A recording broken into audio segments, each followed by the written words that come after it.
We're here listening to Joseph Dumond's teachings on the sabbatical years. So far, it's been very informative, and he really puts it in a good format that's pretty easy to understand. His teaching has been unique, not like anything else that I've listened to. Joseph has definitely been shown something that every believer needs to know. You'll be amazed to see what he has come up with. All the things that we have been just introduced to by Joseph has been an incredible thing, and there's so much research that he has done for us. As I read his material, I thought, yeah, this makes sense. This makes sense. And Joseph Dumond, I believe, does a really good job of going step by step and showing how there's cycles and they all seem to line up. This is the answer, and it seems as though it's been hidden for many, many years. But we're getting so close to the end. He's the only one I've seen that's got the numbers that seem like they add up. They work with sabbatical years and Jubilee cycle. He's really waking some people up out here. It's really good for the younger people to get this message, because we are the future. In general, I agree with the findings that Joseph has come up with. Don't take my word for it. Go and test it and try it for yourself. Anyone who's ever taught Hebraic roots, whether they be in just churches, wherever they are, or in study groups or life groups, or in the media, or have written books, listen to this sabbatical and Jubilee year teaching by Joseph Dumond and get on board. Discover the hidden Israelite ancestry of some of the most powerful nations on earth. Watch as Scripture unveils the terrifying future of America and Great Britain as revealed through the sabbatical and Jubilee years. Discover the identity of Assyria and its role in this final Jubilee cycle. Learn of the pending judgments that are to be soon poured out as a result of transgressing the sabbatical years. Sighted Moon.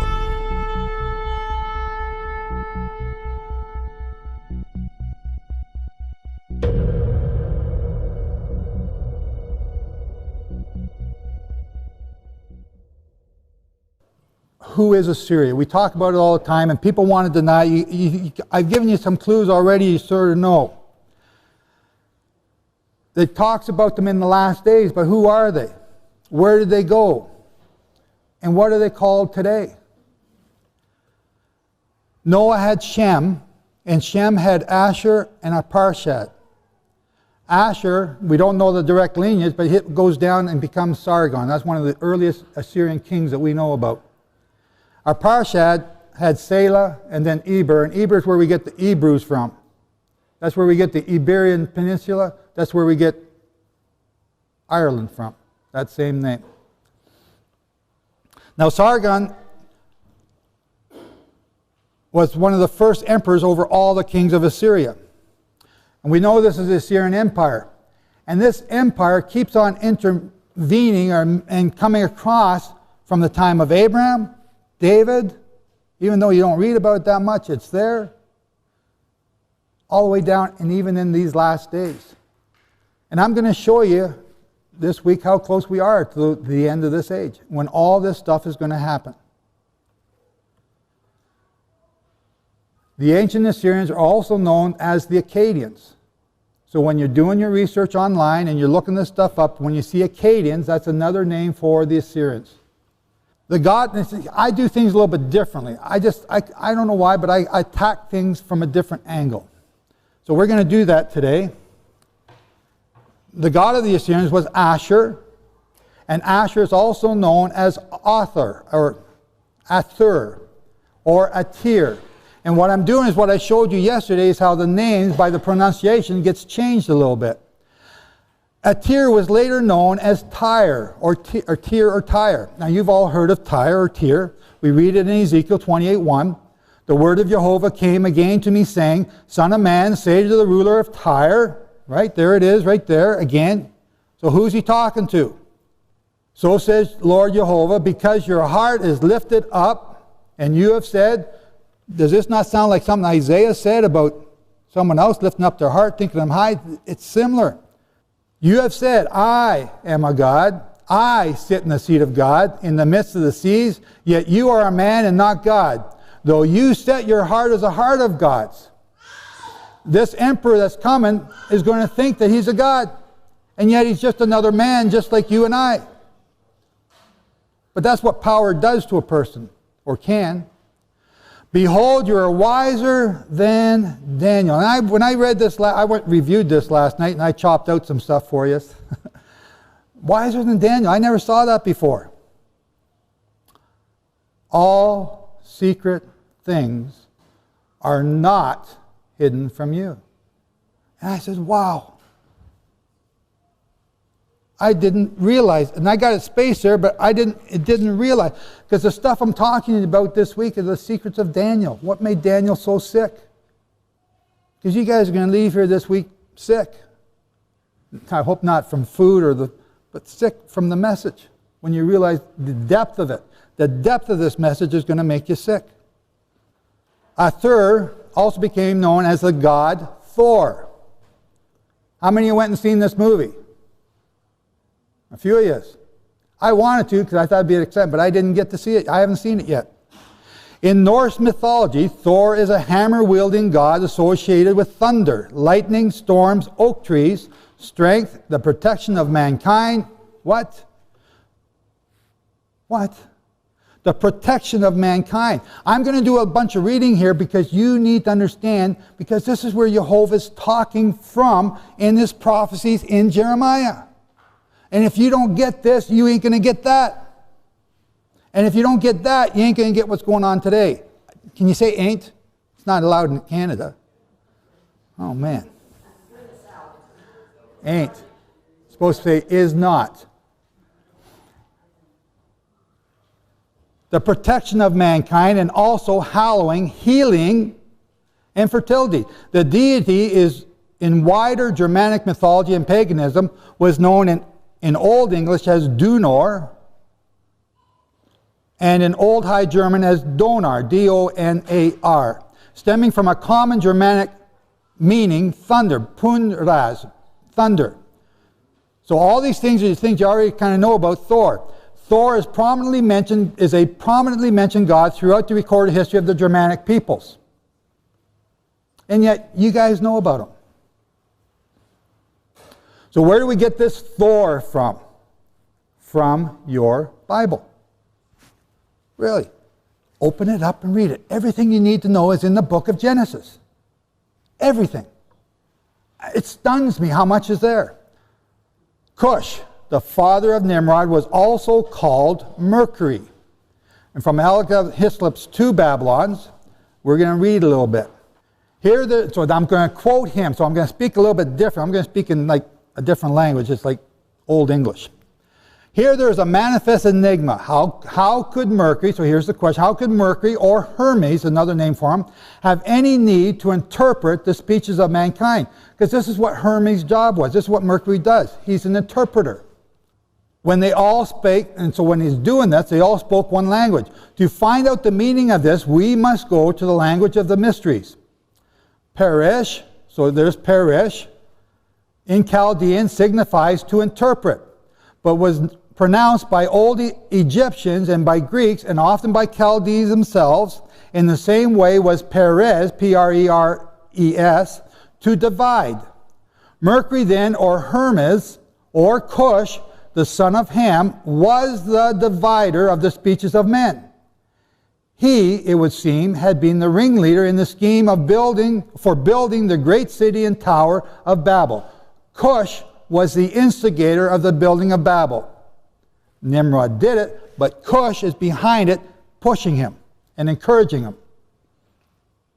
And as the well-known title of Hermes, the interpreter of the gods, would indicate, had encouraged them in the name of God. So this is the mythology telling you what the Bible's telling you. To proceed in their presumptuous enterprise, and so had caused the language of men to be divided, and themselves to be scattered abroad on the face of the earth. So, look at this picture. This is a picture of Mercury, also Hermes, which is Cush. Cush. Pay attention to what's in his hand. That is the secret here. Now look at the name of Belus, or Bel. given to the father of Ninus, or Ninus is Nimrod. And in connection with this, while the Greek name Belus represented both the Baal and Bel, B-A-A-L and B-E-L, of the Chaldees, these were nevertheless two entirely distinct titles.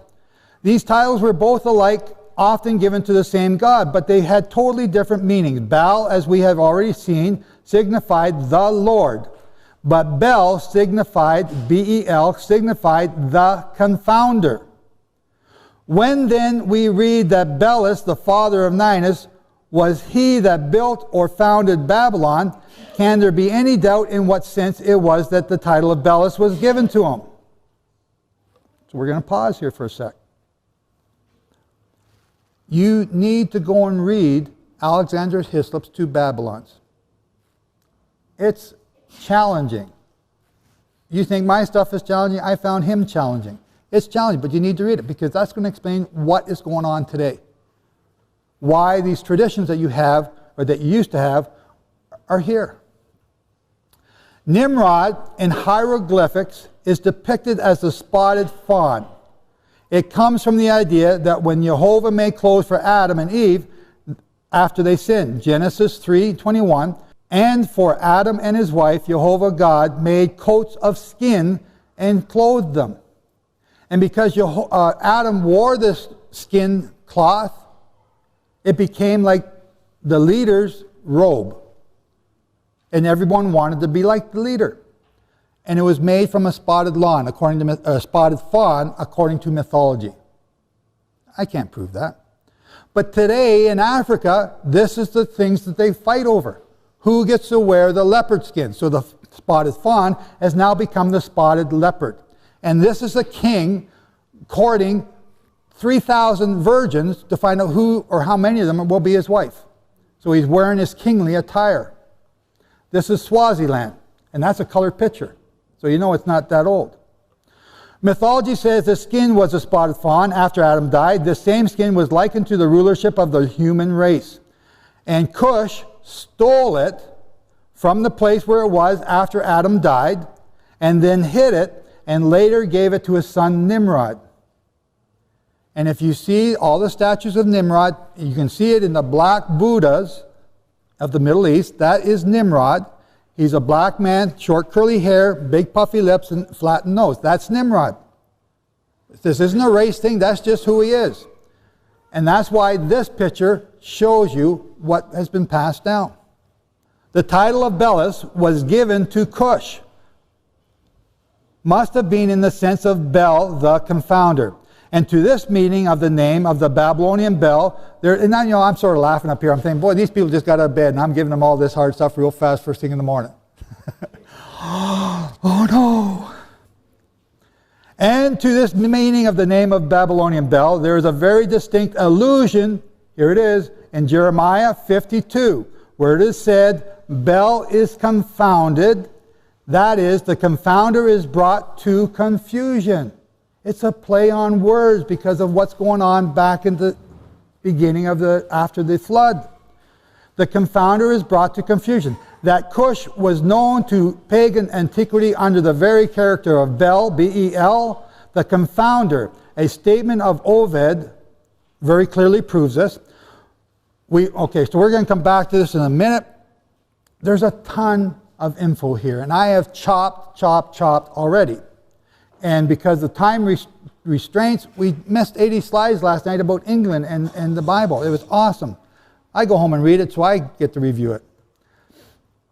The statement to which I refer, that I just read, is that in which Janus, J-A-N-U-S, that's the double-faced God, who is the God of gods, from whom all the other gods had their origin, is made to say of himself, the ancients called me chaos. Are you following this? The ancients called me chaos. Who's chaos? Cush. Now, first, this decisively shows that chaos was known not merely as a state of confusion, but as the god of confusion. But secondly, who that is at all acquainted with the laws of Chaldaic pronunciation. So if you know how to read Chaldean, does not know that chaos is just one of the established forms of the name of Cush, K or C-H-U-S, or Cush, C-U-S-H. Then look at the symbol for Janus, whom the ancient called chaos. And it will be seen how exactly it tallies with the doings of Cush when he is identified with Bel the confounder. I know this is, ask for the notes. I will give them to you. So that symbol is a club. Do you see the club in his hand? That symbol is a club. And the name of the club in Chaldean comes from the very word which signifies to break in pieces or scatter abroad. The name of Cush is also K-H-U-S, for S-H frequently passes into Chaldean into S, and K-H-U-S in pronunciation legitimately becomes Kawas, K-H-A-W-O-S, or without the gamma, chaos, K-H-A-O-S. The Etruscan name on the reverse of a metal Bel Athri, Lord of Spies, is probably given to Janus as an allusion to his well-known title, Janus Tuens, T-U-E-N, which may be rendered Janus the Seer, or the all-seeing Janus. So what I'm talking about is some mythology, and it's going right over your heads, and you're saying, what have I stepped into this morning? This is ancient history, and it's going to come back to bite you if you don't know it. And that's what I'm trying to show you. Pay attention to the club. Okay, so if you don't get anything, watch the club. Okay, if everything goes like this, watch the club. The club was Cush. We're going to talk about the club in Jeremiah. The club is Cush, the confounder, who breaks in pieces and divides up the world. And because when we get to the end, you're going to go, what's the saying down here? What? No, not a V8. Slap my gra or something like that. What do you guys say down here? Slap my britches. Slap my britches. That's what y'all be doing. In Proverbs 25:18, a maul or club, and Judas, hang on a second, you want to hear this. A maul or club is mephats, M-E-P-H-A-I-T-Z. In Jeremiah 51:20, the same word without the yod is evidently used for a club, though in our version it is rendered battle axe. So this club is now depicted as a battle axe. For the use of it is not to cut asunder, but to break in pieces. Proverbs 25:18, a man who bears false witness against his neighbor is a maul, a battle axe, and a sword, and a sharp arrow. Who's bearing false witness here? Cush. It goes back to Cush. Jeremiah 51:20, you are my war club, you are my battle axe, you are my club, and weapons of peace and prosperity. Be happy, and wrong message. And weapons of war, for with you, who's talking here? Jehovah, with you, your weapons of war, with you, your battle axe, with you, I, Jehovah, will shatter nations, and with you, I will destroy kingdoms. What? Jehovah, the God of love and peace and prosperity, is going to shatter nations? That's not, no, that's the God of the Old Testament. I don't believe in that God. A maul, a mephats, a club, a battle axe, breaking in pieces. Keep these names in mind as we go forward. Just keep coming back to them. They keep showing up. He who caused the confusion of tongues was he who broke the previously united earth, Genesis 11:1, in pieces and scattered the fragments abroad. How significant then, as a symbol, is the club as commemorating the work of Cush as Bel, the confounder. And that significance will be all the more apparent when the reader, so I'm reading from Hislop right now, when the reader turns to the Hebrew of Genesis 11:9, and finds that the very word from which a club derives its name is that which is employed when it is said, that in consequence of the confusion of tongues, the children of men were scattered abroad on the face of all the earth. The word there used for scattering abroad is hephates. Hephates. So I can't pronounce it right. It's right there. You can read it. Hephates, which in the Greek form becomes hephates. So it's the next one down, spelled the same way, pronounced a little bit differently, I think. I don't know. And hence the origin of the well-known but little understood name of Hephaestos, as applied to Vulcan, the father of the gods. Remember the Vulcans? You see the connections? Boom, boom, boom, boom, boom. Vulcan in the classical pantheon had not commonly so high a place, but in Egypt, Hephaestos, or Vulcan, was called the father of the gods. So we have Cush, the father of Nimrod, Cush, Chaos, father of the gods, Bel, confounder of tongues, father of the gods. Janus, also called Chaos, was also the father of the gods. Hephaestos, Vulcan, father of the gods. And Saturn was also the father of the gods. Who are we talking about? The same person, Cush. All these different mythologies, Roman, Greek, Egypt, Chaldean, Babylonian, they're all about the same person. They just got different names. I call you, hey, you, because I can't remember your name. And you say yes. So from now on, you're hey, you. If I call your name Janet and your name's really Bill, and you keep answering to Janet, I'll keep calling you Janet. Because I can't remember your names. The names change. But it's talking about one person, and that person is Cush. We all think it's Nimrod. It's Cush. Hephaestos is the name of the ringleader in the first rebellion as the scatterer abroad, as Bel is the name of the same individual as the confounder of tongues. Here then the reader may see the real origin of Vulcan's hammer. See this hammer there he's carrying it? Of Vulcan's hammer, which is just another name for the club of Janus or the club of Chaos, the club of Cush. Here we have a seal on a jar. Hephaestos flies back to heaven from exile on the shores of the river Okeanos in a winged chariot decorated with the heads of cranes. The god holds the double-headed mallet of the smith in his hand. So when you read the Book of the Dead, how many of you read the Book of the Dead? No. How many of you read Alexander Hislop's Two Babylons? All right, good. You haven't read the Book of the Dead yet? How many read the Dead Sea Scrolls? Okay, good. Cover to cover? Not me. No. There is so much information out there that helps explain. Your Bible is just your skeleton outline of the body. The meat and potatoes you got to go up and find and put them together. And I'm giving you some meat today. Vulcan, the god of confusion, and to this, as breaking the earth in pieces, there is a covert allusion in Jeremiah 23:29. Is not my word like a fire, who's speaking Jehovah, and like a hammer that breaks the rock in pieces?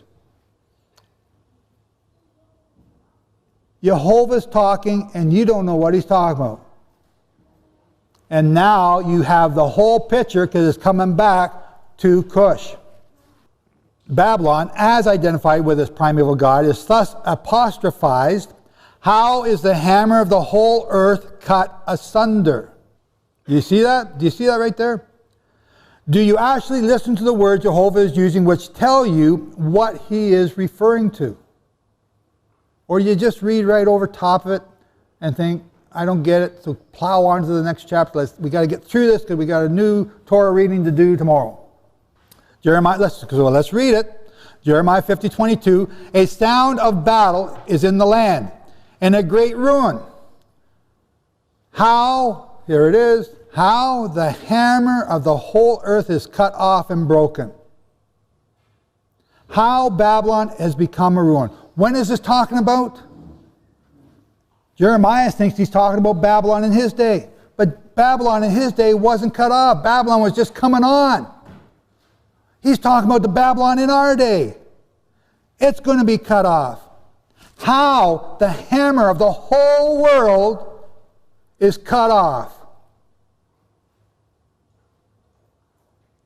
You, even some of you old buzzards, are going to live to see this. Yeah, you. Moses didn't start his work until he was 80. You are going to see this. Now, back to Hislop. Now, as the tower building was the first act of open rebellion after the flood, and Cush as Bel was the ringleader in it, he was, of course, the first to whom the name Merodach, if I got M-E-R-O-D-A-C-H, the great rebel, must have been given, and therefore, so this is the title given to Cush, therefore, according to the usual parallelism of the prophetic language, we find both names in the Babylonian God referred to together when the judgment of Babylon is predicted. Bel is confounded. Merodach is broken in pieces. There it is. Jeremiah 52. Declare among the nations and cause them to hear, and lift up a banner. What are we talking about? Banners? Flags. Heraldry. I'm going to show you more heraldry this morning. Heraldry. Cause them to hear. Listen up, people. Listen. Do not hide it. Say it out loud. Because what I'm saying is so controversial, people are going to get mad. Judith ain't here. I can say it now. Mad. Bel is ashamed. Who's Bel? Merodach is broken in pieces. Her images are shamed and her idols are broken in pieces. It takes you right back to the Tower of Babel. It takes you right back to the instigation and all the rebellion going on before the tower was built. Jehovah's seen the end at the beginning and tells you the end at the beginning. Vulcan's hammer, which is a symbol for Cush, who broke in pieces the nations at the Tower of Babel, would later be used by the ruling powers to break in pieces the world as a symbol of their warring ability. It's a badge. This is my 2x4. I'm coming here to slap you upside the head, knock some sense into you. I like this. I just got this last night. It's a symbol. Moses' staff was a symbol. Aaron's rod was a symbol. Yeshua's shepherd's staff is a symbol. Thor's club is a symbol. Genesis 10:6, and the sons of Ham, Cush, Mizraim, and Put, and Canaan. And Cush fathered Nimrod. He began, who are we talking about? He began to be a mighty one in the earth. Who? Cush. Cush began to be a mighty one in the earth. Okay, some people say Nimrod, because Nimrod was a mighty hunter. And it's both. He was a mighty hunter before Jehovah. Therefore it is said, even as Nimrod, the mighty hunter before Jehovah. What's that mean? He was a hunter of men. Nimrod was the one that went out and gathered the people and brought them back to Babylon. Cush was doing the same thing. And in mythology, they had a head-butting contest. Judith's not here. I can tell you this story now. No, I won't. It's just like I've been let go, free to do whatever I want. Oh, Vicky's back there. I just heard her. Okay, so I won't say that. But Nimrod and Cush had a head-butting contest. And Nimrod did something to his dad. And his dad took his people and they left. And this is where we get the Book of the Dead from. And they left. And they went down to the country called outside, I'm forgetting all my names right now. Down around Saudi Arabia, and came over to the land of Put. And then came up to and took over Mitzrayim. So why is the Babylonian religion and the Egyptian religion the same? Because it comes from the same place. Their father came around. After Nimrod beat him up, he came around. The Book of the Dead talks about going back because Nimrod came down after him to take that kingdom later. And then it talks about going back because they're trying to figure out how does Noah live to be so old. So the Book of the Dead talks about going back. This is the book going on the ship across the sea, the Great Sea, going back. And he's going back up, and I'm going around Saudi Arabia here, so he's going back up to see Noah. And I've been to Noah's Ark. And it's an awesome story. So I won't get into that. That's a whole story about the Noah's Ark. I've got 5 big articles on my site. It's an awesome story. Look it up. Notice that today we have men who are fishing as the apostles did, looking for other brethren, which is what I'm doing, which is what you're supposed to be doing. Fishers of men. Who are the hunters? Because they're coming, and they're coming fast. They're already here. That's why I was ticked off this morning, because they're already here, and they're already raping your daughters. Even here in this group. The hunters shoot first, and they ask questions later. They capture with a net. Who are the hunters? Nimrod was a hunter of men. Who is the hunters? I had a picture of him yesterday. He sold his heritage for a bowl of soup. Who are the hunters? Ishmael, Esau, Nimrod. There's your line. What's going on in the world today? Islam, Ishmael, Islam, Esau. They're hunting. They don't take prisoners. And the beginning of his kingdom was Babel, and Erech, and Akkad, and Calneh, and the land of Shinar. And out of that land he went forth to Ashur, and he built Nineveh, and the city Rehoboth, and Calah, and Rezin between Nineveh and Calah, which is a great city. So right here we have a huge development. You are now seeing the king of the north, Ashur, and the king of the south, Nimrod in Babylon. Right there, Genesis 10, king of the north, king of the south. You don't read about it until you get to Daniel. But there they are. And the whole earth was of one language and of one speech. And it happened as they traveled from the east. So when they came from the east, from the ark of Noah's ark, they followed the Euphrates. And when the Euphrates comes down and turns into the plain, that's when you come out of southern Turkey, right in northern Syria. It opens up and there's a big plain. And it happened as they traveled from the east and found a plain in the land of Shinar. So you read here the land of Shinar. That's Shinar. You read another prophecy in Zechariah, I believe it is. They will go and build these flying scrolls, and they build a house for them in Shinar. So this is where Shinar is in northern Syria. Where did Israel bomb and get in trouble for? Something that was going on. Northern Syria. This is where they're going to build the missiles that are going to be launched to cause all the hell that's coming. And they said to one another, "Come, let us make brick and burn them thoroughly." So who's making the brick? Who said this? This is a god. Her name is Semiramis. Her symbol is a statue of her with a fortress on her head made out of brick. We'll come back to that many times here. This is where it comes from. And they had brick for stone, and they had asphalt for mortar. And they said, "Come, let us build us a city and a tower, and its top in the heavens, and let us make a name for ourselves, lest we be scattered upon the face of the whole earth." They want to build a name for themselves. And Jehovah came down to see the city and the tower which the sons of Adam had built. And Jehovah said, "Behold, this people is one, and they all have one language. And this they begin to do." This is what they begin to do.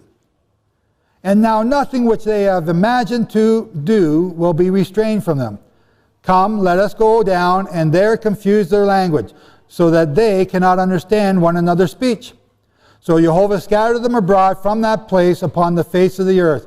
And they quit building the city. And he used for the scattering the hammer of Cush, the interpreter of the language, when they all spoke one language. There it is.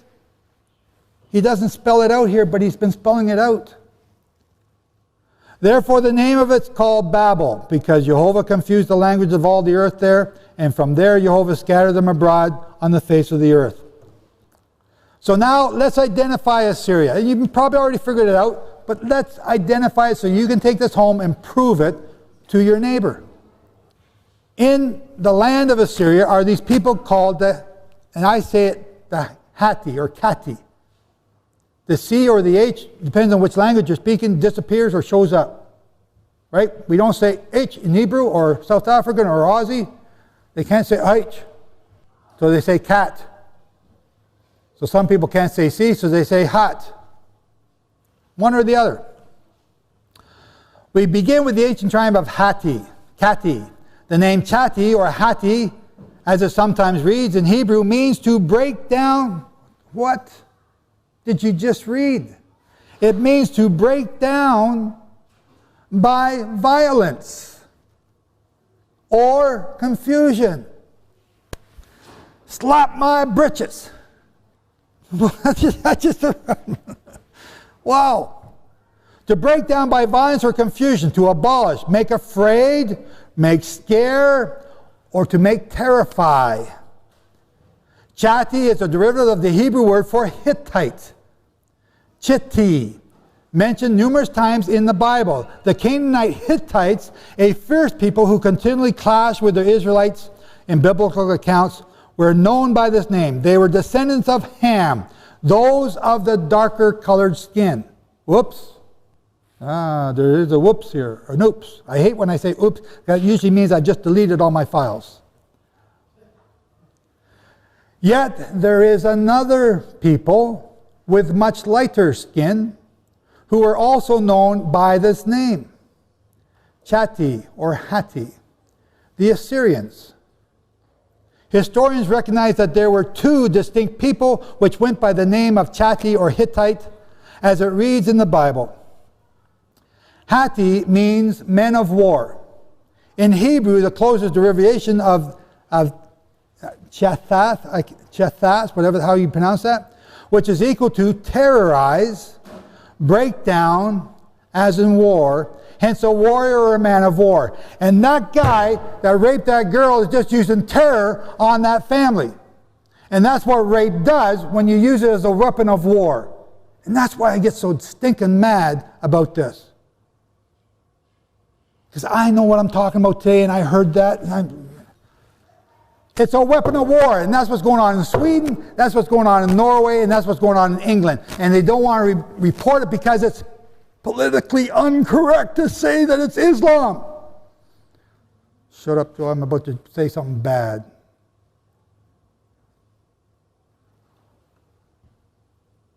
Go back and read my article about a month ago. Judith helped me work on it all summer. It's made her sick. Islam, the religion of rape. Go and read it. It's sickening. And it's coming to you to terrorize you. Not because they want to have sex, but because you've been exporting all these women all over the internet and on Facebook and movies, and that's all they think you are. Hittite in Strong's, number 2850, original word, YTX, from 2845, transliteration of the word Chitti, phonetic spelling, Kitti, or Hitti. Definition, Hittite, descendant of Heth. The nation descended from Heth, the second son of Canaan, once inhabitants of central Anatolia, modern Turkey. Later in northern Lebanon. So there's northern Lebanon down on the left there, you see where it is. There you see in the green the Assyrian Empire.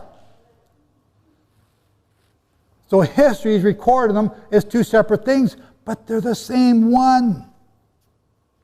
There's a bigger shot of it. We're going to come back to it. See, it's right there, it's called the land of Hatti. Now, when we go to number 2845, we get the following. Strong's number, 2845, original word, and it's TX. I'm not sure what TX is, but it's whatever it is. Transliterated word of Cheth, phonetic spelling Keth. Definition, Heth, meaning terror. A son of Canaan, the progenitor of the Hittites. So a Hittite is a son of Heth, and Heth is equal to terror, or TX. But we have also learned that the Hittites were also of the lighter skinned variety and also dwelt in Turkey. So looking them up, a primitive root TTX, translated a word kathath, phonetic spelling, kathath, definition, to be shattered. Oh, there's that word again. To be dismayed, to be broken. to be abolished, to be very afraid. Very is the word I inserted it. That's Joe Dumond's opinion and interpretation. Take it for what it is. To be very afraid. To be shattered, to be broken, to be dismayed.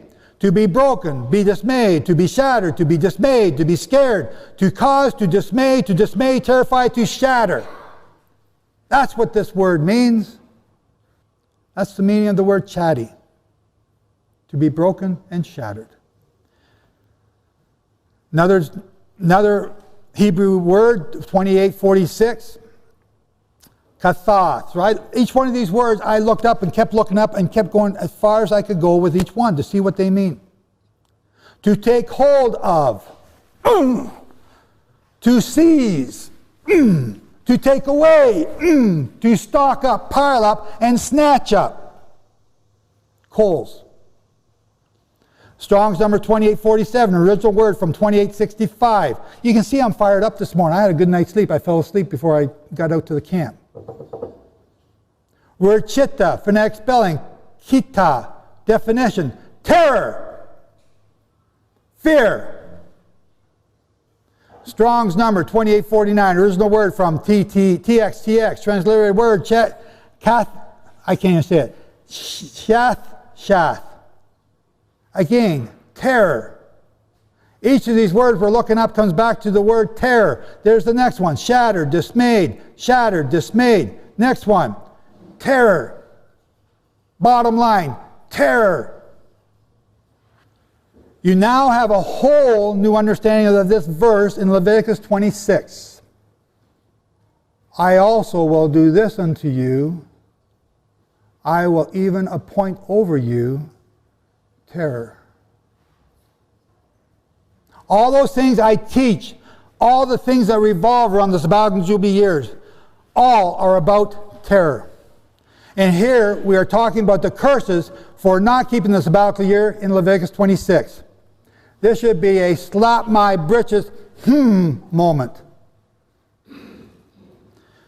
Now, you get an idea of how those appointed over you, called by the name of terror, who are your enemies, will be over you. Jehovah is sending the chati. He is sending the hati.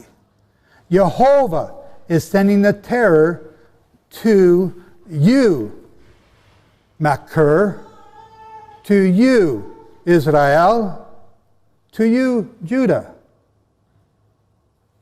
Jehovah is sending it to you, Makir. Terror, the scattering abroad, the breaking in pieces. And you're seeing a theme here for the Assyrians.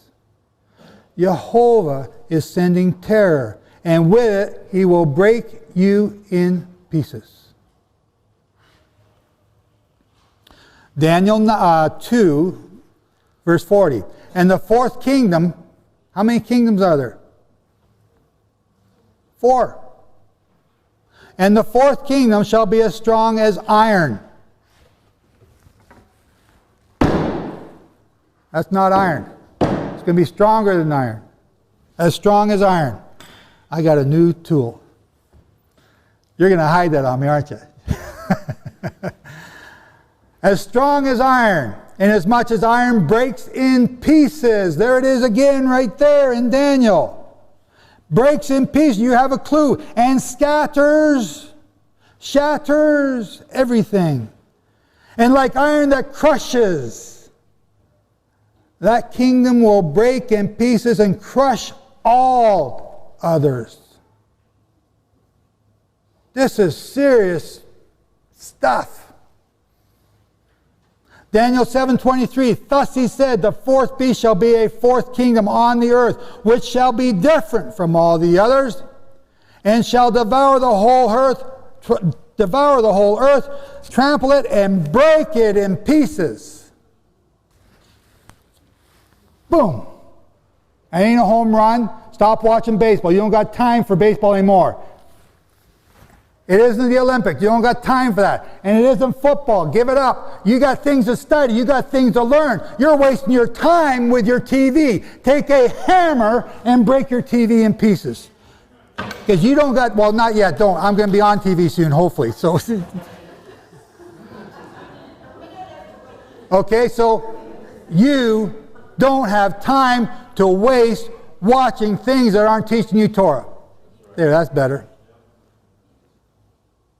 Once again, references to the club of Thor or Cush, the breaking in pieces. It is imperative that you know your history in order to understand prophecy. What's that saying? If you don't know history, you're bound to repeat it. You don't know your history. You haven't figured out Hislop's what he's saying.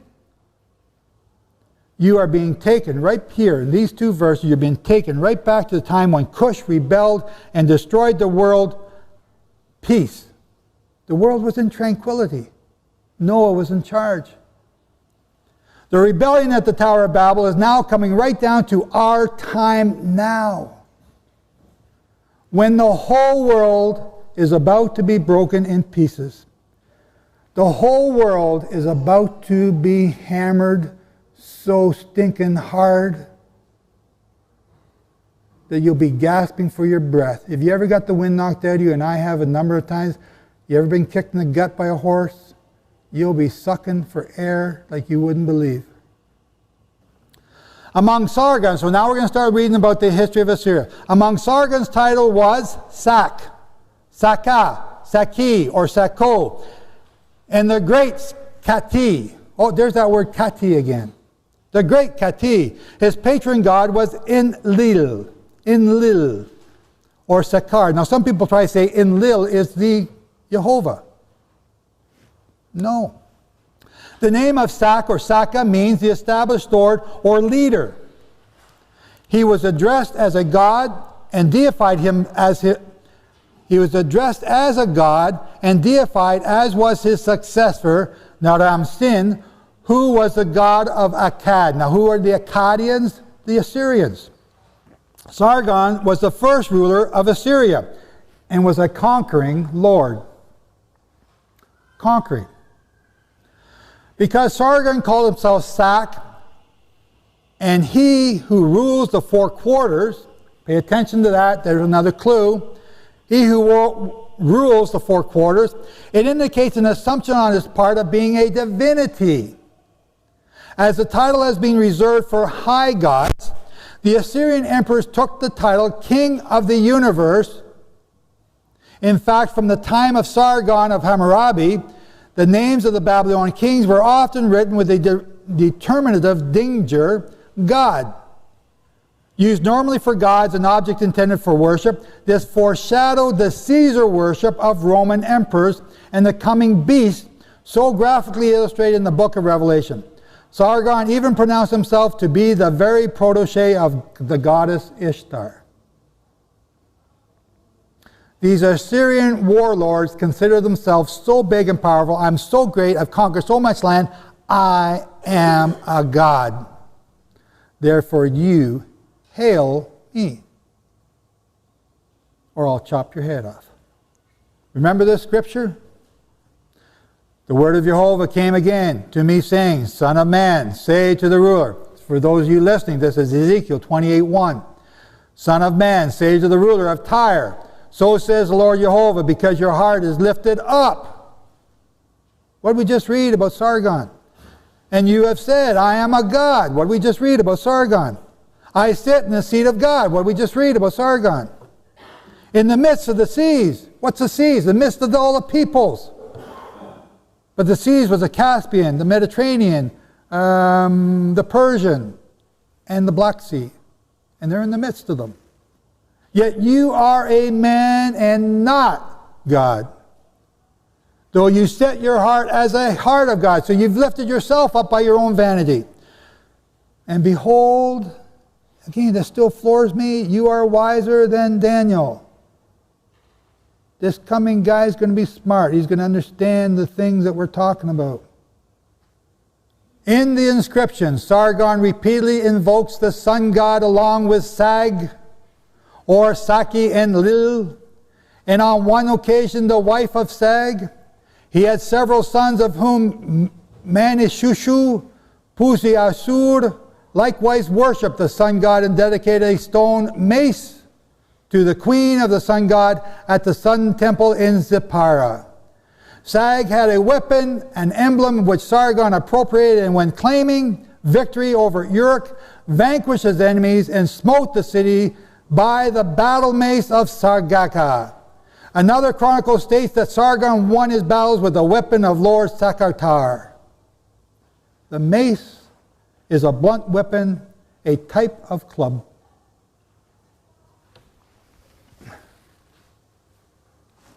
There's the club. Man, I'm so glad I picked that up last night. I was just thinking of going for a walk with it. That's all I was thinking. So have you made the connections? Do you see it? The weapon of Lord Sakar is talking about is the same one that Janus or Vulcan or Cush used to break in pieces, which we've all just been talking about. Now, Professor Waddell, who's a professor of symbols, and I wrote a huge article on this. This is an amazing subject. Wrote that he felt that the tar, T-A-R, is a rendition of Thor. He continues, the name of this weapon and pictorial sign are of significance. Its sign pictures what is regarded as a thunderbolt with an arrowhead. And it appears, so next time you see a sign pointing in the bathroom, you'll think it's a thunderbolt. You really got to go. I got to make light. I just got to make light sometimes because this is so heavy and terrible. It is regarded as a thunderbolt with an arrowhead, and it appears to be the same weapon which is carried by the Sumerian Hercules, the top of which is sometimes figured as a cross. It's the same as a battle axe. So here's some more symbols of the same thing. Many of the first cross structures were those of the wheel cross. Remember what we just said, which was used by Assyria and ancient Egypt. In Assyria, at least, it clearly is a symbol of the sun. The cross represents the four corners of the earth. Remember Sargon, the god of the four corners. Remember just four slides here. I'm saying it again. I'm repeating. I actually read my notes last night. Remember just 4 slides back, we showed you that how Sargon called himself the god of the four corners of the earth. The Vulcan hammer on the left is the same as Thor's hammer.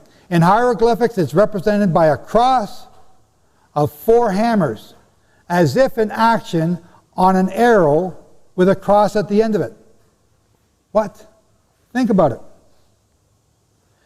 There is a clear link between the, now I can't say this, Philfo, F-Y-L-F-O-T, which is just another word for swastika, and the Germanic thunder god Thunor, Thor, or Donar, and this is via his hammer, and I'm not sure if I'm saying this right. Where's my Swedes? M-J-O-L-L-N-I-R. And I say that Mjolnir. The hammer is called Mjolnir. The image of Thor's weapon spinning end over end through the heavens is captured in art as a swastika symbol, common in Indo-European art and indeed beyond. That comes from Gods, Heroes, and Kings of the Battle of Mythic Britain by Christopher R. Fee. When Thor throws his mighty hammer, it gives the appearance of a rotating Philfo, or swastika.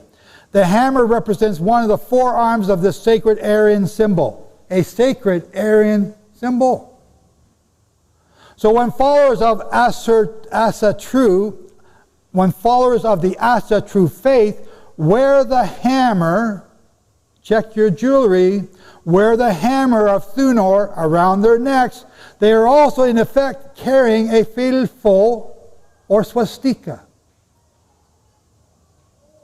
Stephen Taylor, in his book, The Philfo File, also draws on this connection. The Philfo was, amongst other things, the symbol of Thor, the Norse god of thunder. It represents a stylized version of his hammer, Mjolnir. And Mjolnir means smasher. which he would throw as a weapon, and which would cause the rumblings of thunder and shattering power of lightning. That's from page 79. The association of the hammer with a sky god is to be found amongst other Indo-European cultures. The Baltic thunder god Pergons also carried a hammer called Milna, which may very well be linked linguistically to Molnar, along with the Russian Molninja and the Welsh Mallet, which both mean lightning. Thor's main symbol is the hammer, and you can now see the hieroglyphics work to portray an image of Thor's hammer that breaks in pieces. This is what the symbol of the swastika means and represents. Thor's hammer, which breaks in pieces. Check your jewelry. Check your bracelets. Check your kids' stuff. What have you got on? This is Thor's hammer. It is a double-headed battle axe, one of the symbols of the Assyrians. Now, maybe you can understand what's spoken of in Isaiah. Let's start in verse 12. And it will be when the Lord has broken off all his work on Mount Zion. The Lord has broken, there's a key word, on all his work on Mount Zion and on Jerusalem. I will punish the fruit of the proud. Who's the proud? The king of Tyre. The fruit of the proud heart of the king of Assyria, and the glory of his high looks. Verse 13, Isaiah 10. For he says, by his strength of hand I have done it, and by my wisdom, for I am wise, and I have removed the bounds of the people. And that's a commandment, not to remove the boundaries of the people, but I've done it. And I have robbed their treasures, and I have put down the people like a strong man. Verse 15, Jehovah says to him, shall the axe boast itself against him who chops with it?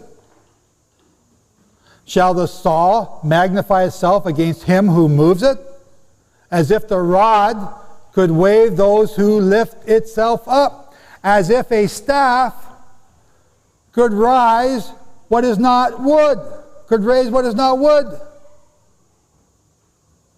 Don't just read over these things and say, I don't understand. Learn them, figure them out. You're given clues all the time.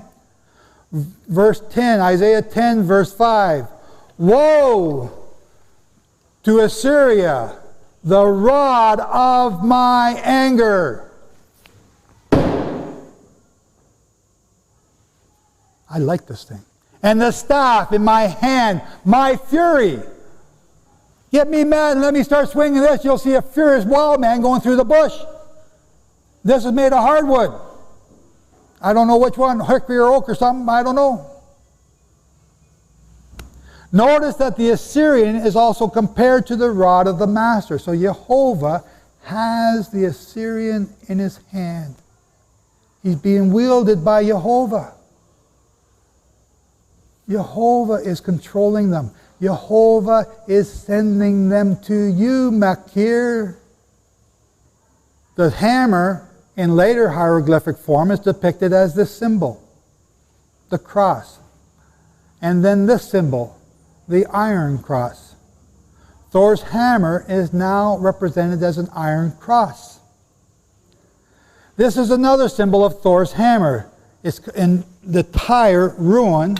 Rune is R-U-N-E, which is the Germanic alphabet. Now, T-Y-R is the rune. T-I-W-A-Z is another form of it, named after Tyre, the god of single combat, victory and heroic glory to Norse mythology. Thor is a god who wants to be a hero from war, from combat. Where do we get this notion of going off to war and coming back as a war hero? It comes from this. This is the arrow that is also represented by the letter T, or the cross. The Tyre runes association with war meant that the SS thought of it as the Kampf, K-A-M-P-F, or battle rune, symbolizing military leadership. The SS commonly used it in place of Christian crosses on the grave markers of its members. It was also used by graduates of the SA, I can't say this word, Reichsführerschule, which trained SS officers until 1934. They wore it on their upper left arm. It was adopted as an emblem of the 32nd SS Volunteer Grenadier Division 30 Genois, which was assembled from the members of the SS schools in January 1945, as well as the SS recruitment of the training. You know, you see the symbol, you know what it means. Terror. The SS was stylized like the lightning of Thor, which the rune of the arrow represents. The Tyre rune also is represented by the modern word Tuesday. Old Norse Tyre, T-Y-R, literally God, plural Tivar, gods, comes from Proto-Germanic T-was, T-E-W-A-Z. Old English T-I-W, Old High German Z-I-O, which continues Proto-Indo-European D-E-I-W-O-S, D-was. Celestial being or God. In Welsh, D-U-W, Latin, Deus, Lithuanian, Divas, Sanskrit, Diva, Avestan, Davo, demon. And D-was, D-E-I-W-S, is based in a Didya, meaning to shine. Okay, I went through all that hard stuff because you want to understand what it means. It means to shine. Okay, they don't get it yet, Joe. We're going to come back to that. And on Shabbat, we're going to explain what the shining is. Because here it is. This is your first exposure to it. Okay, I better clue you in. What's he talking about? The serpent. Eve's in the Garden of Eden, right? She's talking to a snake. Are you nuts? Snakes don't talk.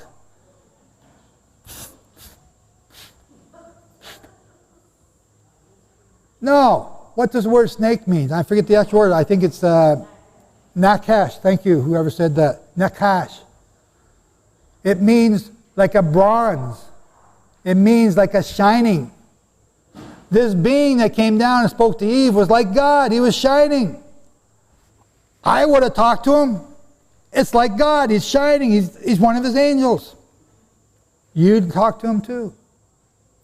That's why when Moses built the serpent on the staff, right? And this one's got twirls around. Isn't that neat? For a serpent.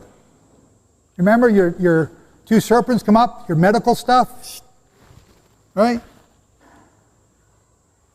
It was a shining. It was made out of bronze. It was shining. This word shining comes back to here. Who's the shining? Satan. That's where we're getting this from. Here's another symbol of the Tyre rune, which is the German alphabet. It looks like the shepherd's staff. Ah, this is such a good prop. The spinning hammer that breaks in pieces the whole world. The swastika. Now you know. Now you know what we're up against. But we're not done, because I haven't proven this beyond all doubt. Because now I'm about to tick some of you off. So you ready? And if I don't do it, who will? You know, remember what I said? I love you, but I don't care if you like me or not. It's a sad position I'm in. I want you to like me. I like to have friends. But I'm more afraid of my father than I am of you. And I got my stick now. Right? So get ready. Thor's main symbol is the hammer, thunderbolt, Mjolnir. An alternative depiction is the Filofet or swastika, recorded in Icelandic folklore. Notice the swastika on Thor's hammer.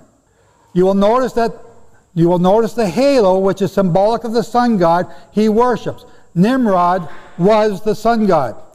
You will also notice the stars are what is now called the Magen David. only they predate David. This symbol predates David by 1,000+ years. The so-called Magen David star is nothing but a symbol that represents this Nimrod or the sun god. And I'm stepping on toes, and I know it, because I want you to be closer to Jehovah than you were when you came. And I want him to hear your prayers. This is another symbol representing Thor. Here we have the hammer of Thor represented by the swastika. And it's in the circle which represents the sun god. And it has the serpent which represents Satan. This is Thor. Another symbol of Thor was the stars, as we have seen here already. And here it is again. And today you call it the Star of David. But it's not. It's a star of Thor, the sun god. In that star is the arrow, which here is the cross, and the loop tau cross, right? And it's also known as the Asate cross. It was an ancient Egyptian symbol of life and fertility, predating the modern cross, which people use as their symbol for Christianity, which they think came from the crucifixion. So I'm not just putting my boot up your butt, I'm putting my boot up everybody else's butt. What symbol represents your faith? He doesn't have a symbol. He's bigger than you put him in the box you're trying to put him into by your star or by your cross. This again, what you're looking at here is the symbolism of Thor or Cush, the one who rebelled and caused confusion of the languages. You've seen this picture.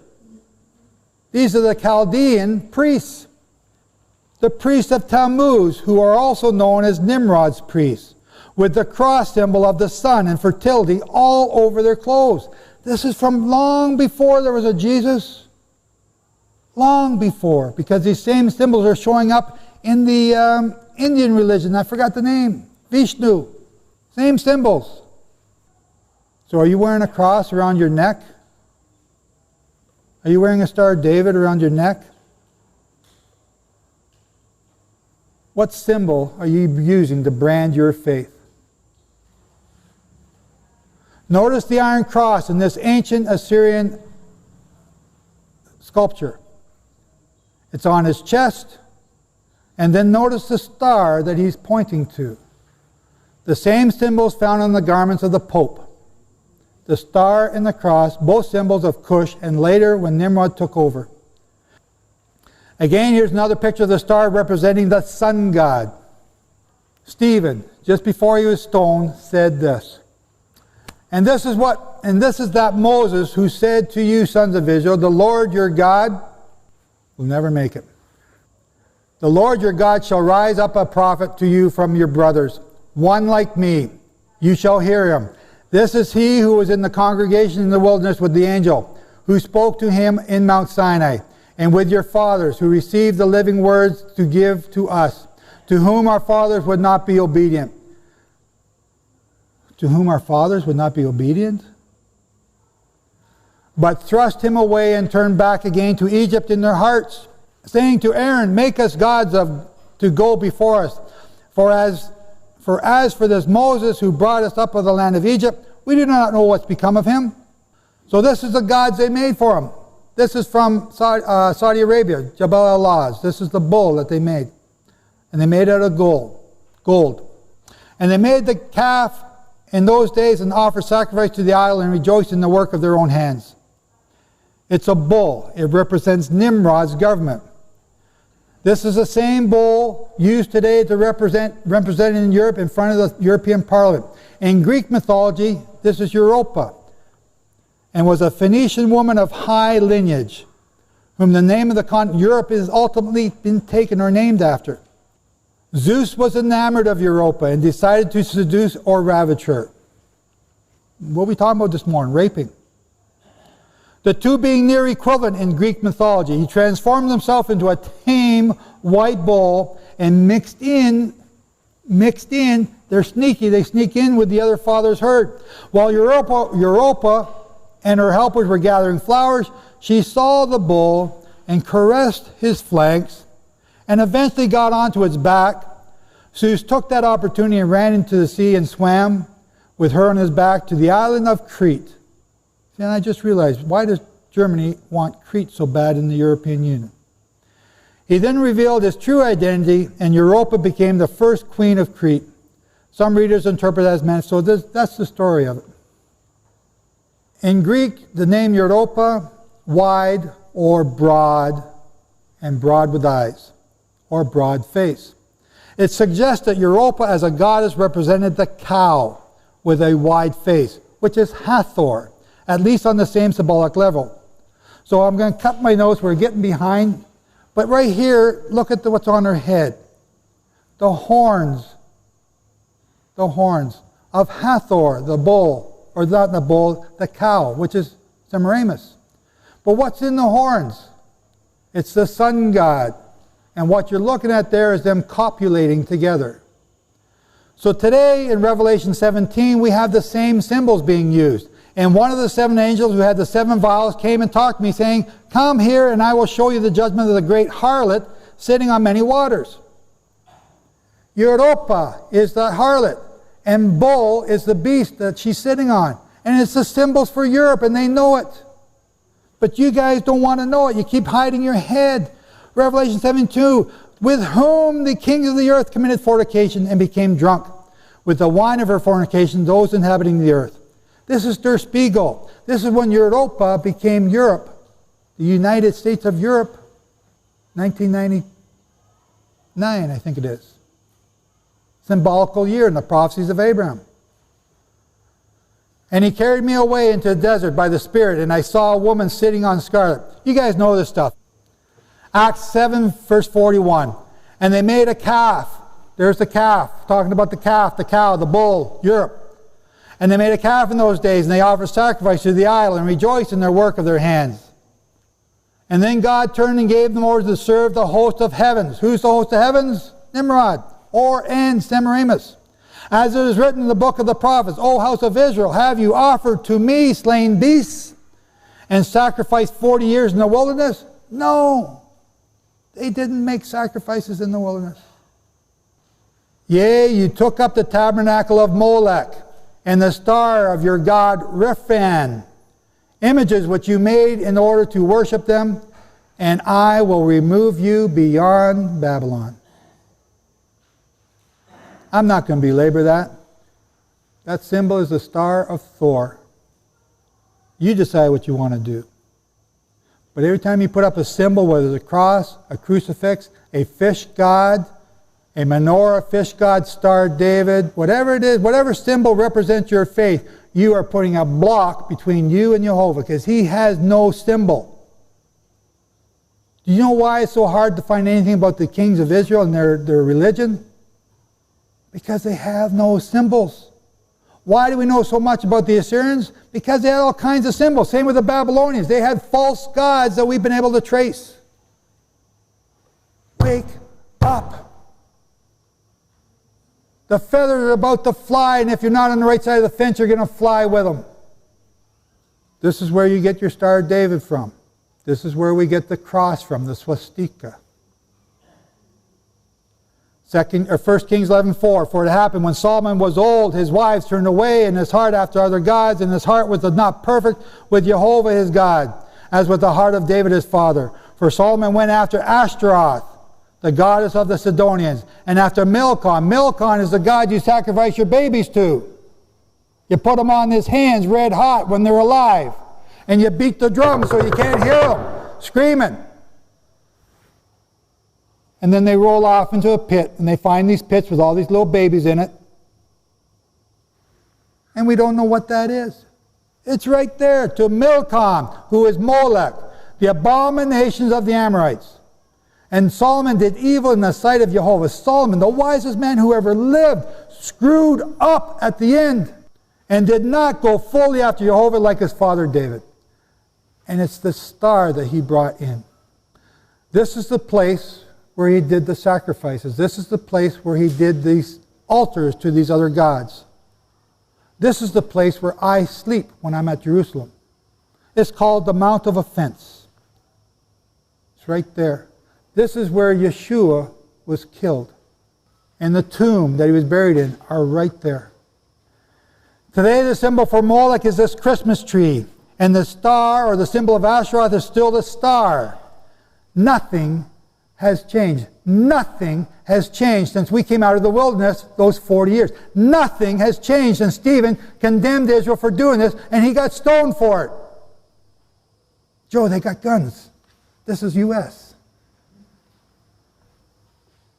I got to make it light, but it's not funny at all. The Assyrian people of the Bible today are known as Germany. So now I got to prove this to you. Just in case you haven't figured it out, I got to start spelling it. I know you guys are sons of Makur and you're Americans. I got to spell it out for you because I know some of you. Hatti means men of war. Carmen was a tribe in Assyria, and it also means men of war. And Carmen would later be known as Kerman with a K, and this was later changed to German. Here is Thor's hammer, the iron cross and swastika, all the symbols of Thor. Notice that the Thor hammer is now a sword, because the hammer part is up there in the handle. The hammer was later depicted as this symbol. The Star of David again can be seen here. This is the ruins from Assyria. The ruins from Assyria. Thor's main symbol is his hammer. Thunderbolt, Mjolnir, the lightning. Here's the lightning. We've already spoken of it. I'm not going to read that again. So this is where the Assyrians took the Israelites into captivity. Keep in mind the symbol of the Assyrians. Thor's hammer, to break in pieces the enemy. They did this by breaking up the defeated and moving them all over the place so that they could not unify themselves together. Assyria did that then, and they still do it today.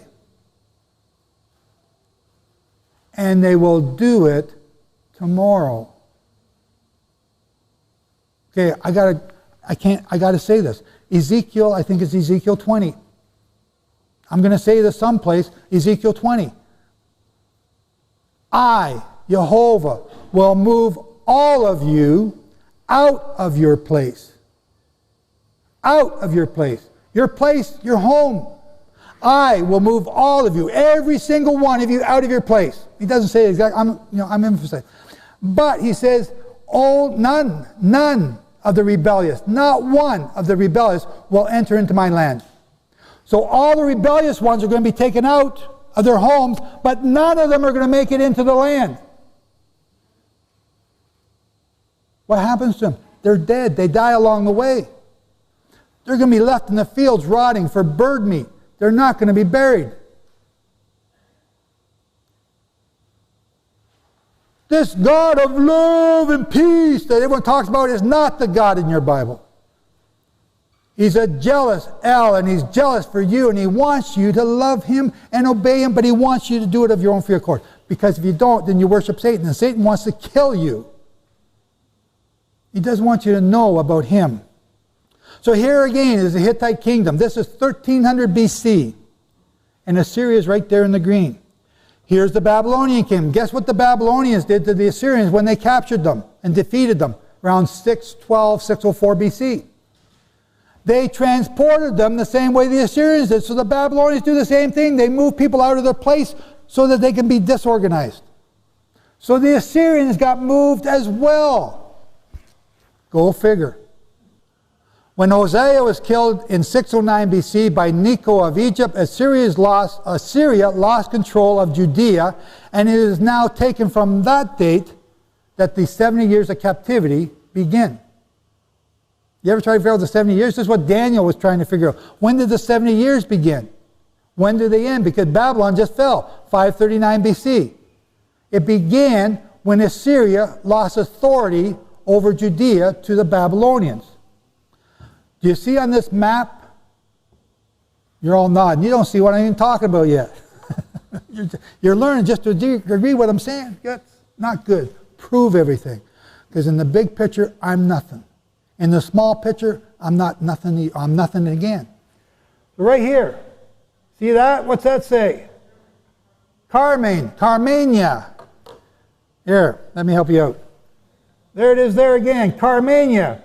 Underneath in brackets, Kerman. Where is that today? That's modern Iran.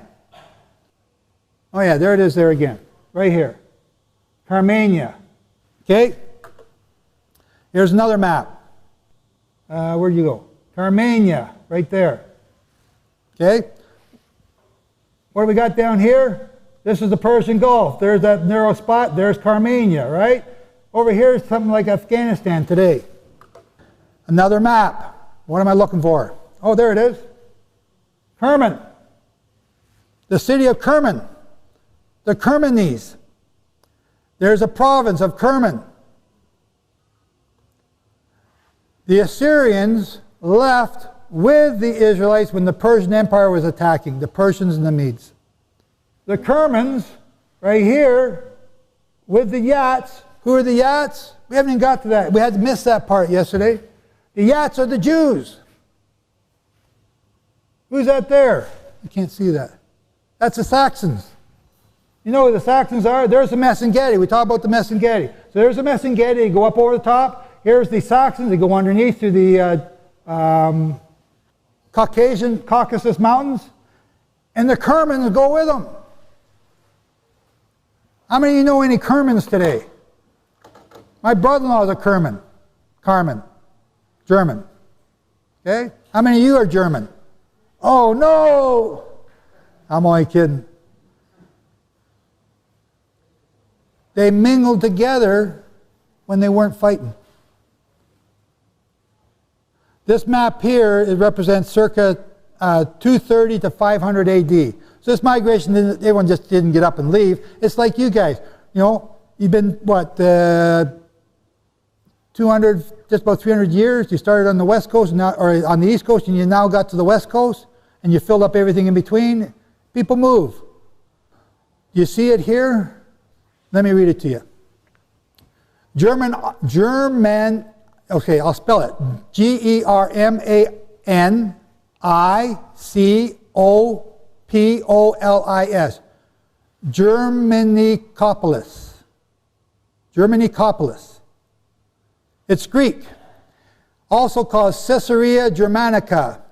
Was an ancient town in Caesarea Bithynia. Okay, so I couldn't find the actual map with that on it. On the Gelbis River, not far from Prussia, modern Bursa in Turkey.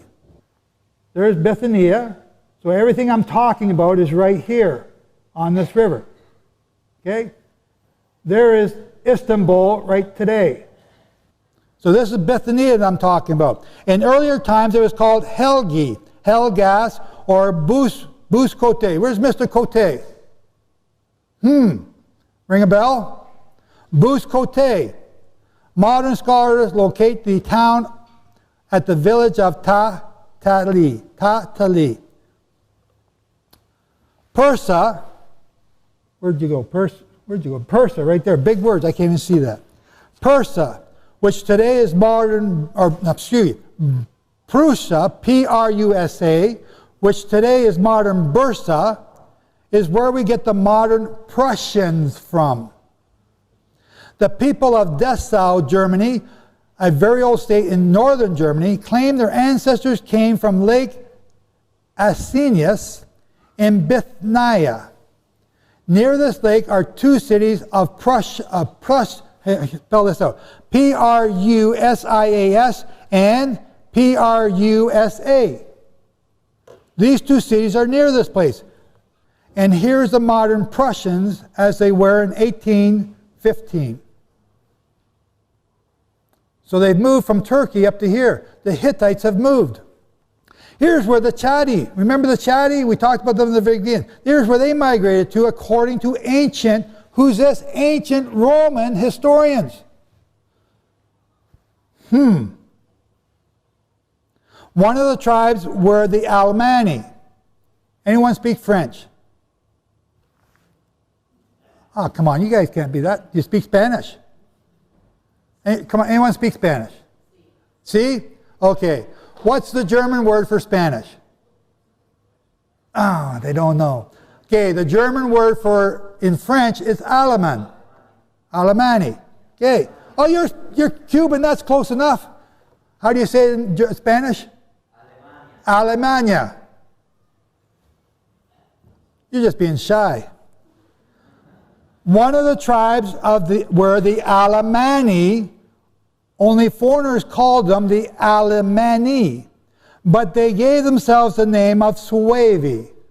Suevi. Another Assyrian tribe were the Thuringians. Here's the Thuringians right there. There's the Alemanni. The Alemanni called themselves Suevi.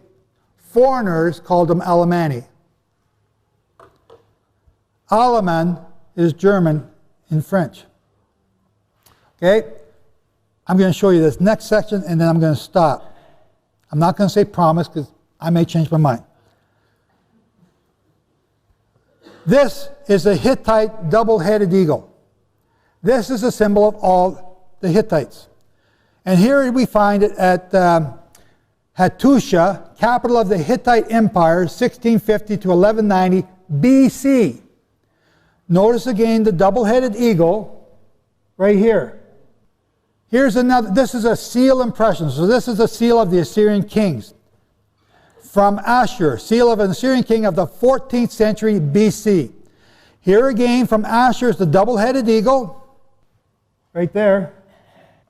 The Iron Cross, right there. But also notice this. Notice this symbol, the wings around the circle. The circle is the sun god. Ham. You ready? Okay, ladies and gentlemen, before we take off here, please fasten your seatbelt. Hold on to your socks because we're about to show you something that's going to rock them off. It rocks my socks. Here's the modern symbol for the state of Germany. The coat of arms in the time of the German Confederation, the Holy Roman Empire, right there. And the current coat of arms of Germany, right here.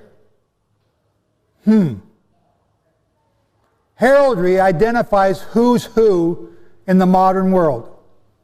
Just like I was trying to show you about the symbols of Judah, the Hittites have symbols too. And they've hung on to them, and they're now part of their national symbol. The male figure here, possibly Shumash or Ashur. In an Assyrian winged sun emblem, this is in the British Museum. There it is again, the Behistun rock, which shows us the capture of some of our ancestors. See the guy here at the end, right here, the toque? That's the Canadian guy. But note the winged circle above. It's the sun god Ashur, or Nimrod. And all the heraldry we have shown you thus far is put together in one symbol of Germany. The eagle with the wings outstretched, and the circle of the sun god, and the symbol of the hammer of Thor, the swastika. An extended arm salute was accompanied by the cry, Sieg und Heil. Sieg Heil. Which means victory and, what is he doing? Right hand, Sieg und Heil. Victory and salvation. To the emperor. The title of Ashur, the national god of Assyria, was Saha, which means victorious, the mighty overcoming. Saha is cognate with Gothic Sig and German Sieg, and is also another symbol of the lightning bolt, as we shared earlier. Right? You ever notice when they do that? It's quick, like lightning. I'm going to go through this next session really quick because it's really interesting. It's just the oldest city in Germany was founded by Ninus. We're going to go through that. I'm just going to blow through it. But I want to get to this other thing because you're going to like this. So this is the building that has the oldest symbol. It's the first city ever founded by Ninus. Here's the picture of Ninus inside, blah, blah, blah. Go look it up. Revelation 2:12. And to the angel of the church of Pergamos write, he who has a sharp sword with two edges says these things. The sharp sword of two edges. Jehovah speaking. I know your works and where you live, even where Satan's seat is. And you hold fast my name. Sounds like sacred namers. and have not denied my faith, even in those days in which Antipas was my faithful martyr, who was slain among you where Satan dwells. Here's Pergamum. Okay, remember Pergamum? What was up here? Bithynia. Germanoculus. Whatever that word is. And Prussia and Prusa were right there. And here's Pergamum. Wow, I thought, isn't that interesting? So here it is. The Pergamum altar is a massive structure originally built in the 2nd century BC in the ancient Greek city of Pergamum. The temple was dedicated to the Greek god Zeus. The Pergamum altar was shipped out of the Ottoman Empire from the original excavation site by the German archaeological team led by Karl Humann, and reconstructed in the Pergamum Museum in Berlin in the 19th century, where it can be seen alongside other monumental structures such as the Ishtar Gate from Babylon. Wow. Hitler used to go here to pray. A German archaeologist, Karl Humann, began excavating the altar on September 9, 1878. The altar was then moved back to Germany and reconstructed. Kaiser Wilhelm II celebrated its erection in Berlin in 1902. In 1933, Adolf Hitler was elected Chancellor of Germany. In 1934, he became dictator and ordered construction of the Tribune at Zebulon Field in Nuremberg for his Nazi rallies. These were huge, huge things to motivate people. The architect, Albert Speer, used the Pergamum altar, used the Pergamum altar as the model for the Zebulon Tribune. The Führer's pulpit, what? The Führer's pulpit was in the center of the tribune. Right there. See, these are all people. These are all people here. And the pulpit's up there. The Führer's pulpit was in the center of the tribune, which was built from 1934 to 1937. Adolf Hitler, the evil king of Germany, started World War II in 1939. After the end of World War II, the Soviets took the Pergamum altar to Leningrad in 1948, the same year as the birth of Israel, as spoils of war. The altar was later returned in 1958. Berthold Conrad Hermann Albert Speer, I'm giving you a little history. I want to share this with you. 1905, born 1905, died 1981, was a German architect who was, for a part of World War II, Minister of Armaments and War Production for the Third Reich. Speer was Adolf Hitler's chief architect before assuming ministerial office as the Nazi who said sorry. So during the Nuremberg trials, he's the only one that apologized for what took place. He apologized for not standing up and doing something about the slaughter that was taking place amongst the Jews. He repented. And he's the only one that lived. Everyone else was executed. Notice he lived until 1981. One of Speer's first commissions after Truth's death, which was another architect, was the Zeppelin Field Stadium. The Nuremberg parade grounds seen in Lenny, I can't say his name, propaganda masterpiece, Triumph of Will. That's the name of the movie, Triumph of Will. This huge work was able to hold 340,000 people. The tribune was influenced by the Pergamum altar in Anatolia, but was magnified to an enormous scale. Speer insisted that as many events as possible be held at night, both to give the greater prominence of lighting. Who's the angel of shining? To give the greater prominence to his lighting effects and to hide the individual Nazis who were a little bit large in the stomach, many of whom were overweight. Speer surrounded the site with 130 aircraft searchlights. This created the effect of a cathedral of light. Who's the angel of light? And it was called by the British ambassador Sir Neville Henderson a cathedral of ice. Spear described this as his most beautiful work and as the only one that stood the test of time. Once again, I'm getting ahead of my notes again. Once again, Satan is showing himself as the angel of light. Keep this in mind when we get to Shabbat. Yeah, I got to show you this because it ties into this morning. Okay? So there we have. We read that Genesis 10:12. Here's the Assyrian Empire. There's the Babylonian Empire. There's the Medo-Persian Empire. Notice that each one is over top of the same place. Right? It's the same place. Here's the Greek Empire. Again, over the same place. Here's the Roman Empire. Again, over the same place. This is the Muslim Empire. Not over the same place. Well, it's over the southern part of the same place. This is the king of the south. Here's the Ottoman Empire. And they fell apart at World War I. And they went from 1600 to 1923. That's it, they're done. Daniel 11, verse 40. And at the end of time, the king of the south shall butt at him, and the king of the north shall come against him like a tempest, with chariots, and with horsemen, and with many ships. A whirlwind. Who's the whirlwind? Who's the blitzkrieg? Blitzkrieg, boom, bang, they're there. Guess what Germany just created? A unit that can land anywhere in the world within 2 days. A full military operation that is amphibious and be able to take anywhere to settle any dispute, boom, in a couple days. To be able to transport your empire, your strength through war to any other country is a magnificent thing. And the only people who are able to do that are you folks right now. And the British. The Chinese are getting there.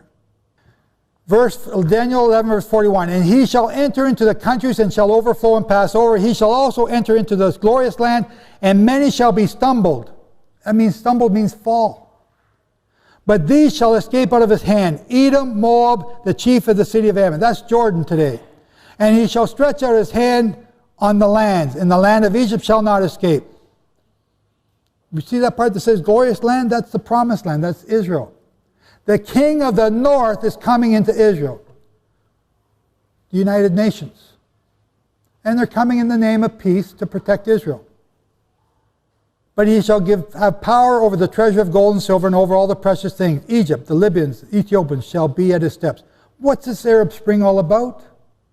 The Arab Spring? You've been reading about it. What's it all about? Is Syria the end of the world? No. Read the next verse. It says, after Syria becomes a pile of rubble, then Ephraim will become lean. Revelation 13. You know this. You know this. We can give you all the leaders of the 7 heads through the Roman Empire up to modern day. Most of those heads, you'll notice, are German. Except for this one, who is a Frenchman. There's one more coming. But at the end of time, the king of the south shall butt at him. The king of the south has not yet attacked Europe. The king of the south is the Islamic nation that you see there now taking place. The 2 leaders in that nation are Egypt and Iran. And they're jousting back and forth. And right now we just had Morsi become buddies with Iran. But now Morsi got the boot. This thing's in flux all the time. What's going on? Something's about to happen. What's so important about Egypt is because the Suez Canal is there, and that's where all the oil ships go through that supply Europe with their oil. You take that away, they're going to come down. Why did they take on Libya? Because that guy was a real bad guy, Gaddafi. And you guys are such suckers for helping him out. Gaddafi, he killed more people in his entire 40 years than he did in the last little bit. And you wanted to take him out. Why? To help that little rebellion going on. You won't go into Syria and help them for killing thousands and hundreds of thousands of people, but the minute they use a little bit of gas, you want to go in. You guys are nuts. You're hypocrites. And my government wants to go with yours on it, so we're hypocrites too. Don't let me kid you. They're going to come at you with a blitzkrieg, a whirlwind, a tempest. Assyrians were and are and still are today the king of the north. Germany will go against the king of the south in a blitzkrieg, a whirlwind. What that is, I don't know. But here it is. There's Europe. There's the European Union. There's Germany, who's the only nation that's got any power. Do you know that Germany is the third largest exporter of armaments? That's stunning, considering they were defeated in the war and not supposed to be doing this stuff. All the green are Muslim countries. All the red, well, you know the red, that's Israel.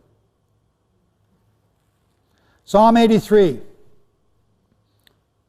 You know Psalm 83. I'm going to read it anyway. O Elohim, O El, O Jehovah, do not, and I said to him this morning, stop hiding. Not that he's hiding, let you guys see it. Do not be speechless. Do not remain silent. Do not be still, O El. For look, your enemies make an uproar, and those hating you lifted up their heads. They craftily plot against your people. They conspire against your treasured ones, your anointed ones. What does David say? Touch not my anointed. That's why I get mad. They have come. Let us wipe them out as a nation. Who's saying that today? And let the name of Israel be remembered no more. Who's saying that today?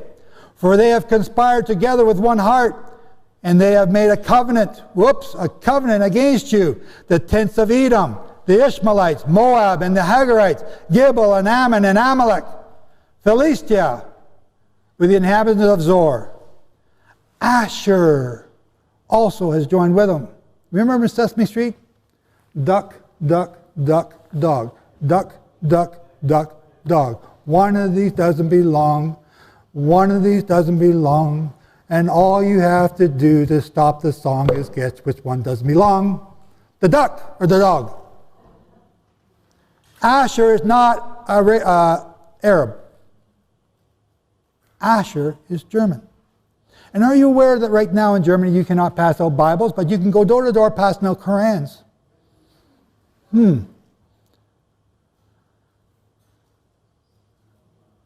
Daniel 11:38, but in his place he shall give esteem to a mighty one of strongholds. Remember at the beginning I said, let's make the tower of brick. Remember that? There she is, the tower of brick. Who is that? That's Sybil, the Queen of Heaven, the God of fortresses. Today her name is called the Blessed Virgin Mary, the mother worshipped by the Catholic Church, and maybe some of us. I did. This is by whom Germany have gained power through the Holy Roman Empire and through the Pope. And they will use it again to help unite Europe. And they're doing it now in the nightly news. And to a mighty one which his fathers did not know. He shall give esteem with gold and silver, with precious stones and costly gifts. The God that his fathers did not know only came on the scene in 700 AD. And this is the part of the Holy Roman Empire that they don't have under Europe control right now.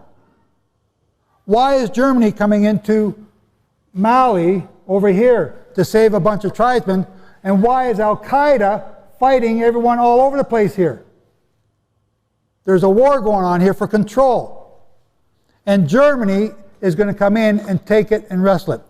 But they're going to convert to Islam. Because they don't care about religion, all they care is about power. And if you got to convert to Islam to control the empire, then let's do that. Daniel 11:36, and the king shall do according to his will, and shall exalt and magnify himself above every god. Whoop, that sounds familiar. We've read that before.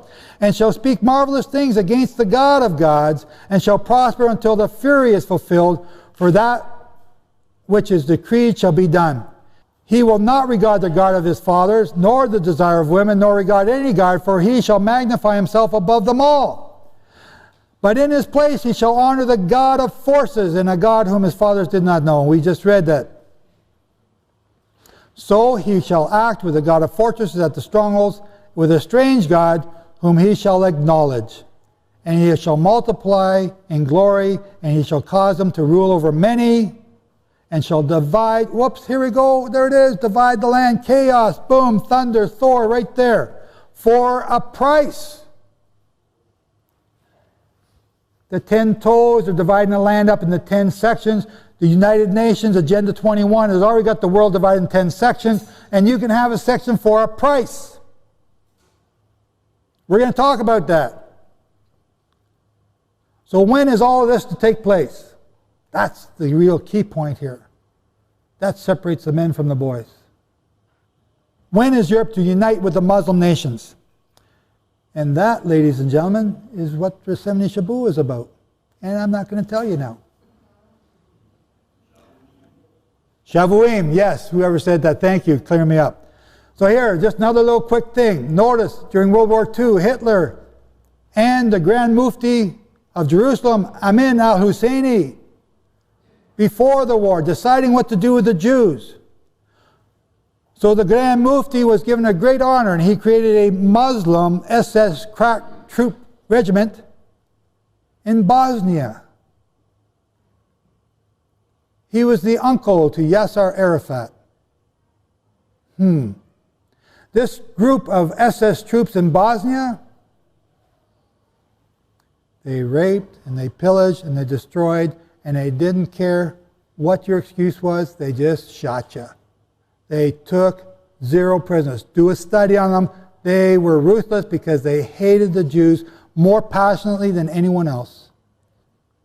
The SS troops up in Germany, yeah, they were bad too. They did the same thing, but these guys were worse.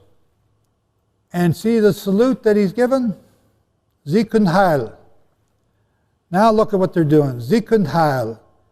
Sieg und Heil. Victory is ours. Victory is ours. And these are all Muslims being trained by the same thing through Yasser Arafat, and now passed on down to all these different Muslim groups that are fighting there. There it is again, in Iran. Ladies and gentlemen, war is coming. And it's on a freight train, and it's going full speed, and you cannot stop it, even if you got the whole world to repent, and you're not going to. But if you could, that might change things a little bit. But you're not going to. There's 2 great wars coming. The first one involves you. And because of that, your name is not mentioned in the Bible. Russia and China are, why aren't you? Because you're Israel, McCurr. You get punished. Judgment is on the house of Israel first.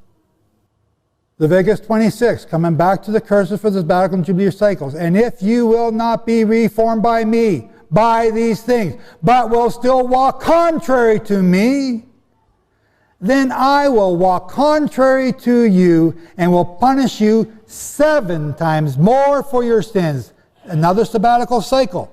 And I, Jehovah, will bring a sword on you to execute the vengeance of my covenant. The covenant that you break has got me so mad, I'm jealous, I'm going to avenge it on you.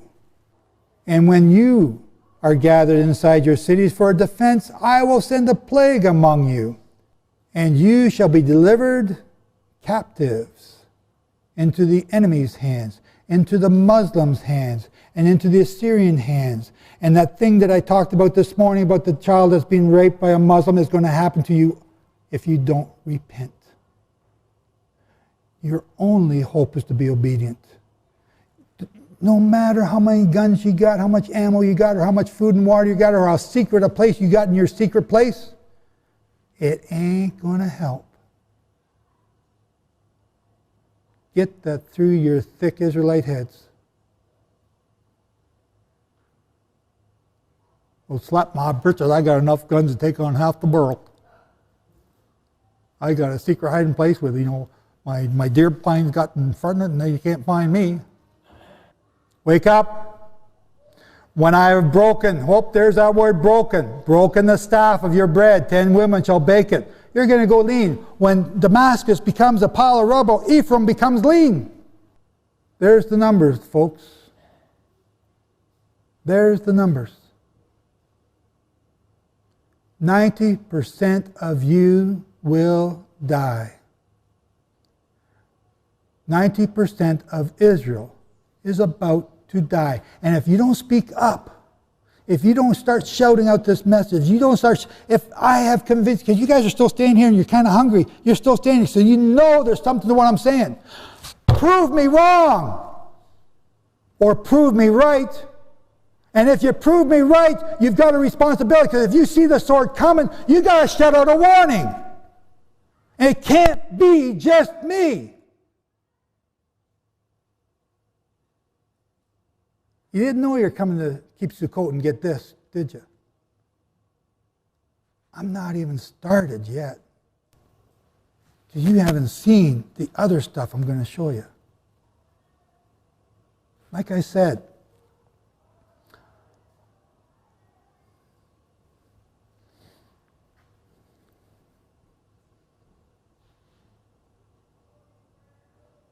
I got a hell of a hard message to give you. And it hurts. But if you don't smarten up and start telling people about this, start talking, stick your head out of your butt and start speaking out, people are going to die. Yeah, I'm blunt and I'm plain because that's where the rubber meets the road. And it doesn't matter how whole your language is, how sweet you are and how pretty you are, because when you got 10,000 on your right and 1,000 on your left, they're all being eaten by birds, and you got to tiptoe through them to get to safety. I don't care how sweet and pure your language is. It's going to be hell. Joseph F. Dumond explores every question about the sabbatical and jubilee years in Remembering the Sabbatical Year 2016. In order to understand the truth, you have to expose those things that are not true. What is left is then the facts. Remembering the Sabbatical Years examines all the theories put forward as to when the sabbatical years were, and then using your own Bible shows you how to be able to prove it for yourself. Once you do this, then you too can understand prophecy and in what season the Messiah is to come. Filled with groundbreaking insights, Remembering the Sabbatical Years of 2016 is both a source of wisdom and practical knowledge on an important yet complex subject and a necessary guidebook for prevailing through today's times. The Creator of the universe has set upon His creation a construct of keeping time, and within that construct of keeping time, He has also given certain instructions. These markers of time have everything to do with prophecy as well, for they are the language by which boundaries are set and milestones are crossed. Prophecy affects every living human being on the planet, and so the reader becomes the main character in this book. We have, for all the world, an example of a people who kept and also did not keep the Sabbath years as instructed, and you will see what happened to them in each of these cases. You cannot afford to be ignorant of these things. The curses for not keeping the sabbatical years are happening now all around us, and they are getting worse. We are to wrestle with the Word to get the truth. Get your copy today and begin to understand world events today from a biblical understanding.